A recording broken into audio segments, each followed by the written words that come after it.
खांडवी पिंपळगाव काळे करणवाडी राज्यमार्ग रोडवर गतिरोधक बसवण्याची नागरिकांची मागणी। जळगाव जामोद तालुक्यातील खांडवी पिंपळगाव काळे करणवाडी राज्यमार्ग क्रमांक 47 या ठिकाणाचे खांडवी पिंपळगाव काळे करणवाडी रोडच्या आजूबाजूचं अतिक्रमण काढण्याचं काम सुरू असून राज्यमार्ग रोडचं रुंदीकरण काम मार्गावर आहे। विशेषतः शाळेच्या ठिकाणी अपघात टाळण्यासाठी आणि वेग मर्यादा नियंत्रित करण्यासाठी गतिरोधक बसवण्याची मागणी येथील गावातील नागरिकांनी केली। गतिरोधक नसल्याने वेगाने येणाऱ्या वाहनामुळे अपघात होण्याची शक्यता असते, त्यामुळे गतिरोधक बसवण्याची मागणी केली जाते।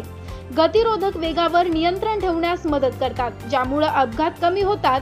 गतिरोधक बसवल्यास विशेषतः शाळेच्या ज्या ठिकाणी लहान मुलं आणि ज्येष्ठ नागरिक यांना रस्त्यावर चालताना आपण सुरक्षित आहोत असं वाटतं।